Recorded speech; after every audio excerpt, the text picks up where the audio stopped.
take some inspired action and not let the how overtake the inspiration and the vision and the excitement. Just lean into the fact that we're mature, that we have experience, because the days of working harder are gone. So we just work smarter. It's better anyway. Welcome to the Blueprint Breakers podcast. What is a blueprint breaker? If you live your life outside the typical traditional lifestyle blueprint, you are a blueprint breaker. We are here to start a conversation, to assemble resources, and to build a community. This podcast is for empowered women in midlife and beyond who are preparing for a powerful next era of life. My name is Amy A. Palmer. I am your host and facilitator for our conversations. Sit back, relax, enjoy the show. To stay connected, up to date, and to receive all of our free resources and gifts along the way, join us at community.blueprintbreakers.com. Today's episode is called How Menopause Sparks Your Comeback, because this stage of life isn't an ending, it's an opening. And my guest, Julie Gordon-White, she knows that firsthand. She is an award-winning entrepreneur, best-selling author, TEDx speaker, and the founder of MenoWell, a menopause-supporting fiber and protein bar that's been named one of Oprah Daily's best menopause products. After navigating her own menopause journey and watching friends struggle in silence, Julie decided to change the story. So today in this conversation, Julie and I talk about how to support your body and your brain through menopause, how to turn this transition into a launch pad for reinvention, and why it's never too late to pivot into your next chapter. If you are ready to stop dreading menopause and start seeing it as the spark for your comeback, you're going to love this episode. Hello and welcome, Julie, to the Blueprint Breakers. Hi, Amy. Super glad to be here. First, I have to tell you, the more I've learned about you, the more different topics and different things that I want to learn about you. There's so many different ways that you've been a blueprint breaker. So we're going to cover we're going to pivot a few times on what we talk about because there's just so much to share. If you don't mind, is that okay? No, I think I'm a professional pivoter. When blueprint breakers, that says it all for me. I love it. Yes, I'm just going to follow your lead, Amy. Take it away. Okay. Okay. I knew that you had pivoted your business a few years back and gone into a totally different direction. But as I have learned more about you, like for example, I listened to your TEDx talk from a few years back, and I find it very interesting and very impressive that you have pivoted your focus several times throughout your life. And some of the things that it had in common is it's mirrored where you were in your life, like personally, like your professional life definitely reflected what was going on in your life. Right. And it also, every single mission that you've had has been about supporting women in various ways and at various stages of their lives. So I'd love to hear, Yeah. since you are an expert at doing this, what have you learned about pivoting and reinventing and those types of things? Yeah. First, thanks for noticing. That's funny. And to be honest, Amy, I hadn't really put it all together. Like where I was in my life was a direct reflection, other than menopause. That's obvious, right? But yeah, that's a neat connection there. I would just say I really trusted my gut around when it was time to shift. So pivoting came from an internal feeling that first I followed that, oh, this looks really interesting. I'm really curious about this. And when I get curious, I get very curious. And usually there's a problem around it and it turns into a business. That's how it's worked for me. But I also notice and respect when the season of that has come to an end. And sometimes it's external forces like a recession that created the push.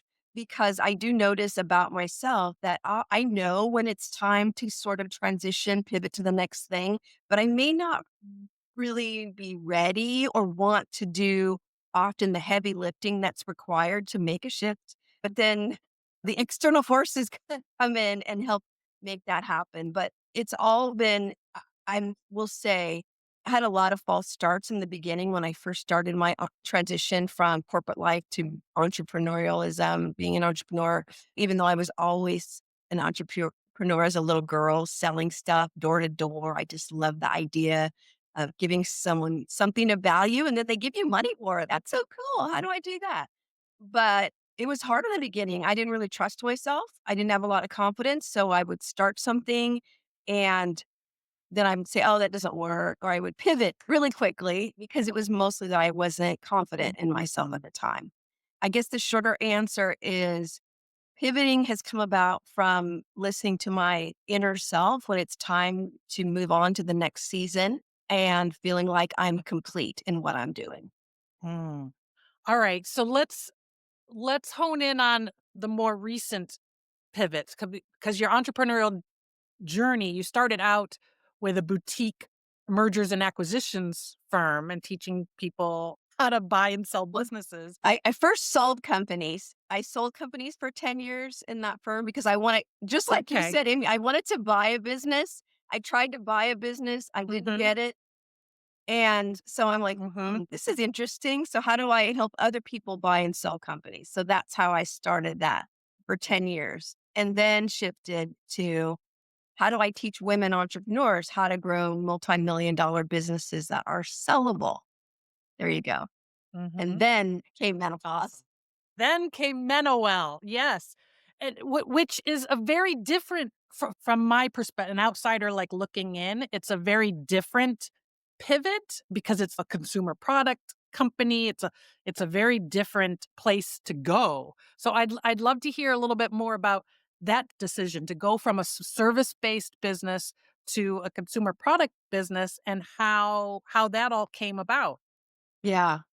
I would say making the decision to step into consumer products or CPG, especially a food product, has been the biggest pivot, the biggest business decision I've ever made, even though I may have thought in the past others were. In fact, when I was coaching women entrepreneurs on growing a service company to multi millions, I always told them don't start a product company. It requires too much capital. The margins are too small. There's no room for error. So at 55, I decide to do the hardest thing. But, I was uniquely prepared, Amy, after that's one thing about being a mature founder is you do have experience, you do have a network, maybe you're in a financial place to do that. And you've got all this time in the saddle, I would say. So why not swing for the fences with all that behind you? Mhm. Yeah, that's interesting because that's the advice that I've been told too about don't go into products. But what I've been impressed by is that MenoWell, which I know started as Bossa Bars and then evolved, it's gained a lot of traction and a lot of awareness and a lot of visibility in a very short amount of time. What do you credit that to? What has made that happen? Yeah, I think timing is always a good thing. When I started in this space, menopause was just starting to be discussed. It was just starting to become a cool thing, barely. A couple celebrities were chatting about it. So timing, I would say, Mhm. was good. That's really helped. But also, I'm just so passionate about helping women through menopause because my own perimenopause journey starting at 46 was rough and I had Mm. extreme brain fog, and I thought and that's when I was still coaching and maybe even before that, I was selling companies and doing valuations and spreadsheets, financial statements, tax returns all over my desk. And I'm like, how do I keep all these numbers together? What is going on with me?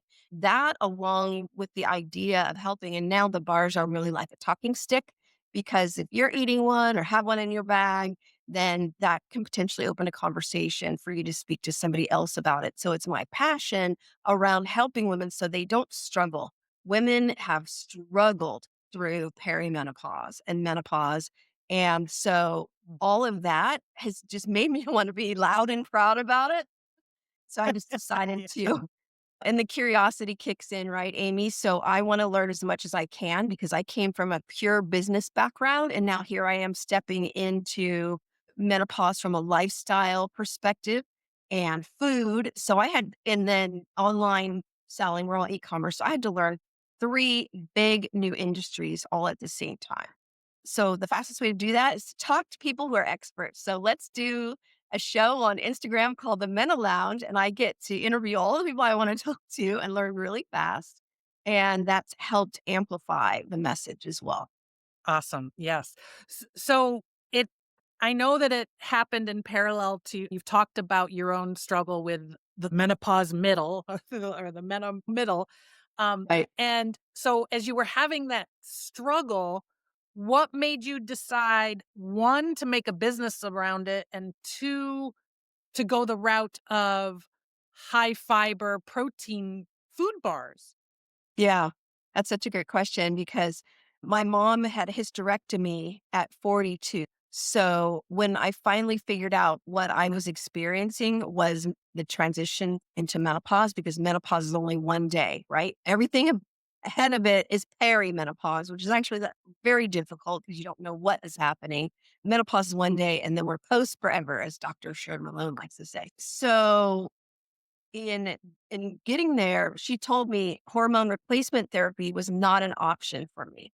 If your mom tells you something, you believe it. That I have since changed my perspective, to her chagrin. However, at the time, it was all lifestyle approach. And I noticed that I was gaining weight. I'm only 5'1", there's no place for it to go. I felt just uncomfortable, not like myself. And I knew I needed to do something to just get my body calmed down, hot flashes, night sweats, all the things, and weight gain.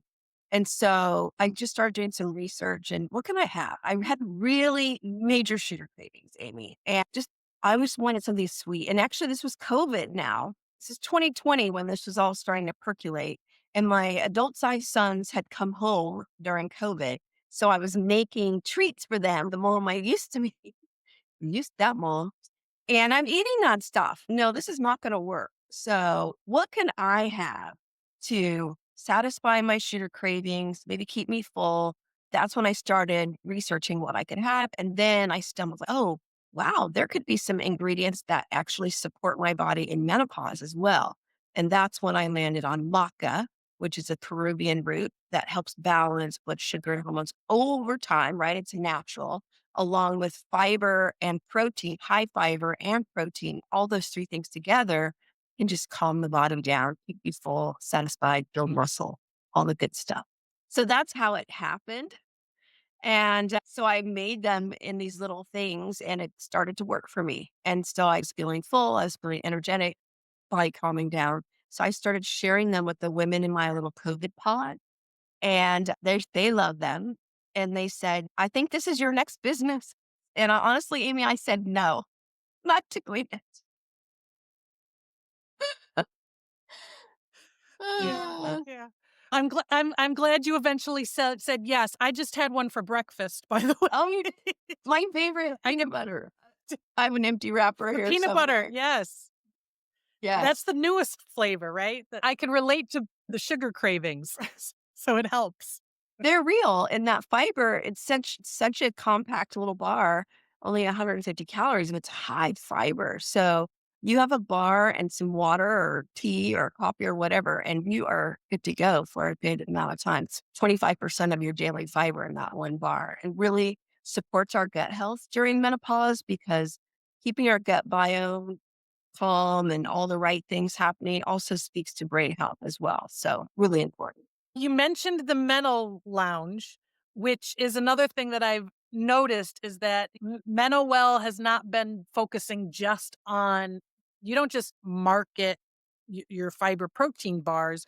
You're also building a community, and you're also providing a ton of education through the Mena Lounge that you've been really, really consistent with over the years. And you've been able to speak to so many experts on the topic of menopause. So I'm curious, some of your top learning or top takeaways from all these various experts that you've been lucky enough to talk with. Yeah, it's been fantastic. I would say it's probably one of the most important things we've done in the company, to be honest. And sharing it, and that's my number one thing, is women need to educate themselves, because there's a whole generation of women who missed out on the benefit of menopause education, menopause therapy, a doctor that understands the journey. And so it's our mission, it's my mission, it's our mission to help women feel better, really, and then eat better, right? All those good things.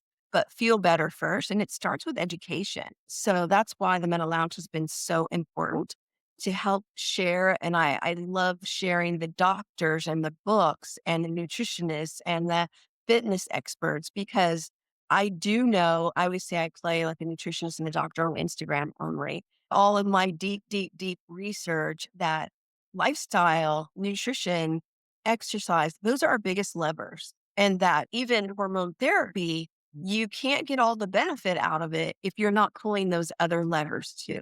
So we really believe in a holistic approach to all the things. And so that's what the Meadow Lounge is so great because number one, I learned education is everything. And also, look, every woman has a different experience. So you and I can talk about it, but my experience may not be your experience. We might have a few common threads, but that's why we need to learn all of these things. So educate yourself as much as you can. There's fantastic books out there now. And then there's a menopause society. So there's so much information. I would also say women need to be okay getting a menopause specific doctor.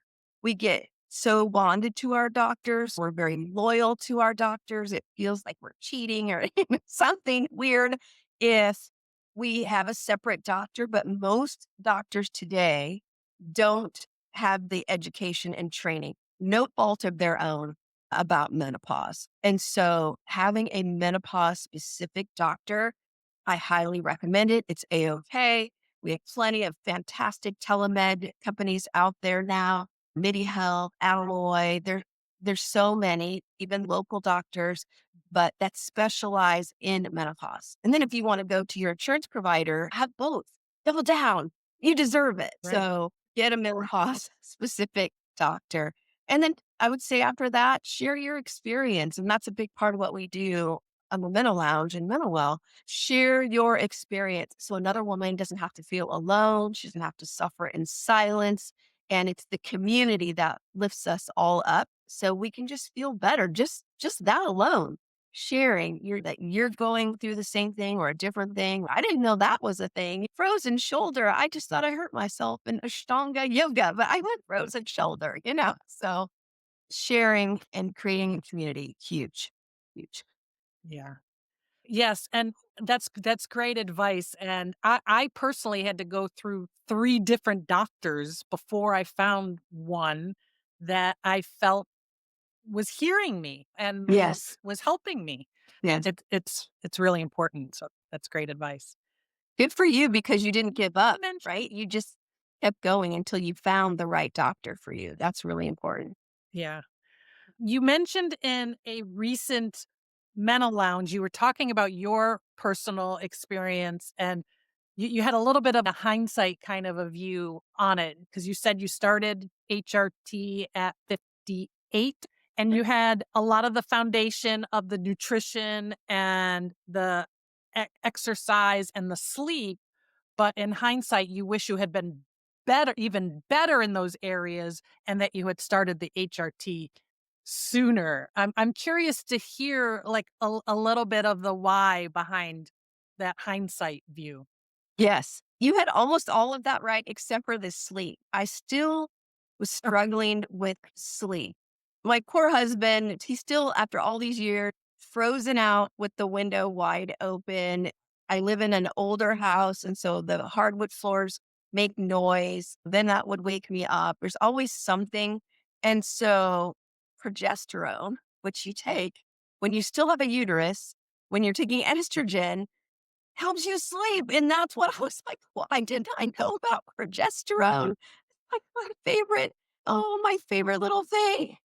It's been a game changer. That's what I said. I wish and plus estrogen, we now know it's good for every system in our body. It's not just for our reproductive use. We need it for our brain health. We need it for our joints, so many things. Heart, it's so protective of our heart and heart disease. Although women, we are afraid of breast cancer, rightly so.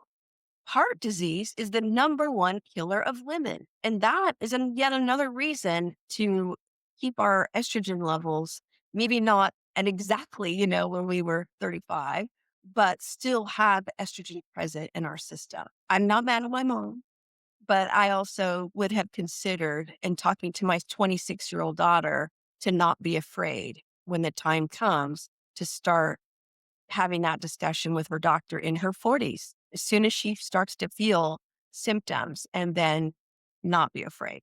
Because birth control pills are just a different version, but we're not afraid of those. So don't get me started, Amy.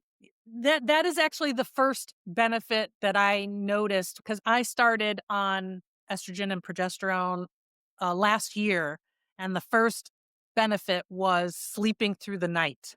And I mean, it was huge.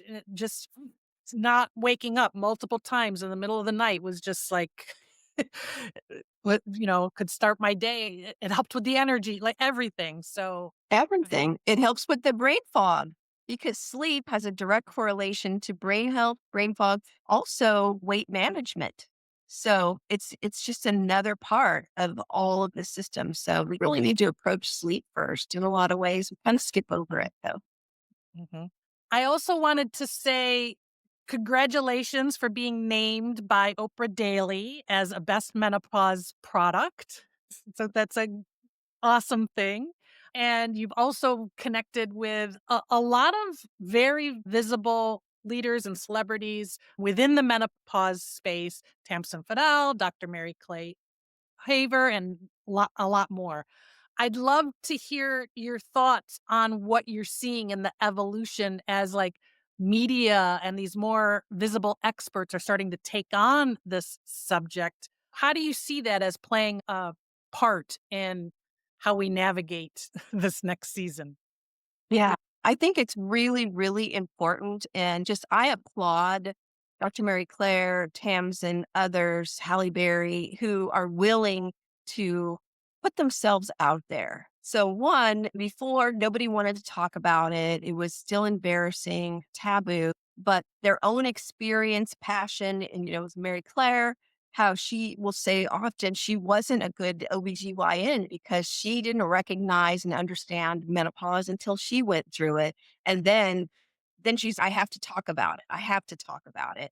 And Tamsin, as a media, as a television personality, and start talking about menopause, that's risking her entire career that she built and the courage that it took for that on. So I commend them. And when you're the first out there, it also sets you up for other people who are not comfortable with the conversation or how you're talking about it. That's just part of being a pioneer. And that's the mission. It's like the hero or the shero's journey. We all get called to a journey, to an adventure. And when you're at the beginning and you're early, then and are people coming, or maybe people were there, but it's not as amplified, it creates an opportunity when you go into the abyss, right? There's always a challenge. But that's part of it when you accept the call to do something big. So I really admire them. They're wonderful women outside of their Instagram personality, life, or expertise. They really, really, really care. And I feel really honored to call them friends. And I appreciate all they've done. Absolutely. Yeah, it's reassuring to see it grow and to see the conversation become more out there, because then I think what's happened as a result is we've started having a lot more conversations amongst ourselves with our girlfriends.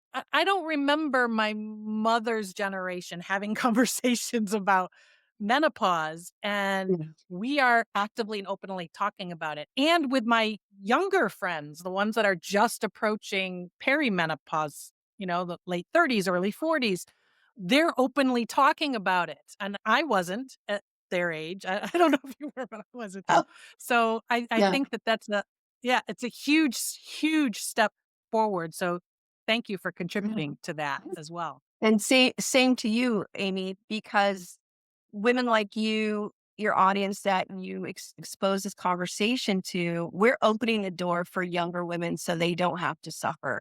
Women in their 50s, 60s, we're screwed. We had the hard time, but that's okay because we're taking it on the chin for all the rest of the women coming up so they don't have to.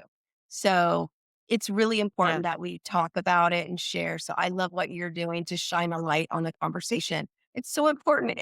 50% of us, the whole population goes through this. If we're lucky, it's a gift to go through menopause, still here, still doing the thing. So we just need to embrace it. It's just crazy that it's even taboo at all, ever. But for whatever reason, it got picked to be that thing. We get to change it. Yeah. This menopausal season, postmenopausal season in your 50s and your 60s, I do notice, I hear from women who have considered it sort of like too late for them, whether that means too late to start something new, too late to try something new, to make that pivot, to start something new. I'd love to hear sort of your thoughts, recommendations to women in this phase of life that are not happy where they're at and are feeling like it might be too late. Yeah. You know what I'm going to say, Amy, right? It's never too late. And in fact, there's studies that show that we maintain our health, we maintain our vitality and energy when we are still focused on a mission, on a purpose, on accomplishment, on a goal. And that can be any goal. It can be having the most spectacular garden in the neighborhood or traveling to all the cities or whatever that thing is. And so we're never, ever too old. I started MenoWell at 55, the hardest thing at 55. And the difference is when we start things as a mature starter, pivoter, a blueprint changer, then we bring all this wisdom with us. So that's what's different. I would say if you're not clear or you're not feeling good or you feeling like you're too old, you got to get quiet. All of the big pivots I've made in my life, I started with silence. The first big one, I actually went on a silent retreat for 3 days. It was phenomenal because as women, we are rarely alone, quiet, especially now. I'm so guilty of this. I always have some headphones, always listening to something, input, input, input. And we need to just turn it all off, get quiet because deep inside, we know the answer we're looking for. We're just really quiet enough to hear it. So get quiet, see what your intuition, I call those whispers, what comes to the surface for you, and then trust it because it wouldn't come to you if it weren't for you. We don't think of things that aren't for us. The problem is we don't trust them when we hear it or we start jumping into the how. Okay, I have this idea, but how do I do that? I don't have this, I don't have that. When we just need to stay with the idea and start right where we are in a small way, take a step, take some inspired action, and not let the how overtake the inspiration and the vision and the excitement.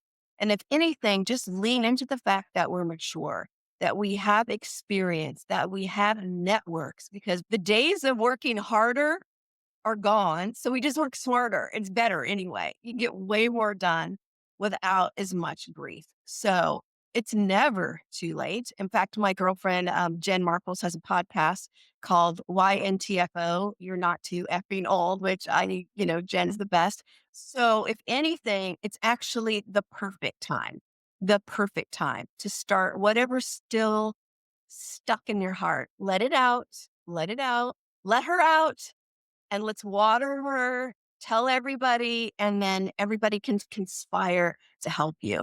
And if you need to just reach out to me, I'll give you a little dose of let's go. Ooh, I love that. I love that. I love that. The get quiet part too, I think is so key. Thank you for that, Mm, Julie. yeah. Anything else that you'd like to share with the listeners today? I think we covered so much. Just really, this is the time to believe in ourselves. We can get wobbly. We may not feel like ourselves because we are not like ourselves. We are not going back.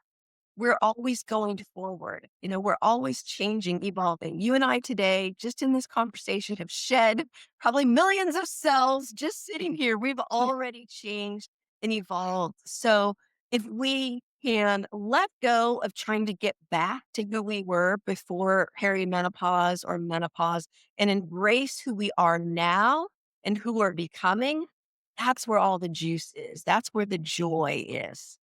I think I'll leave it there. 1,000%. Yes. Yes.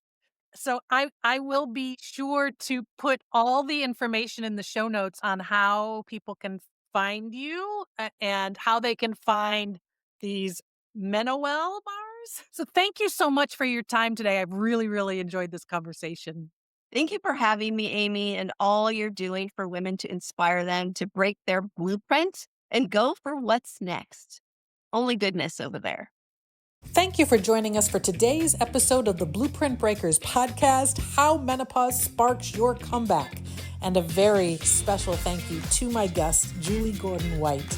And thank you again for listening and sharing this episode with your friends. If you haven't done it yet, please give us a 5-star rating on whichever podcast platform you are using. Have a great week. Keep on breaking those blueprints and rewriting your own.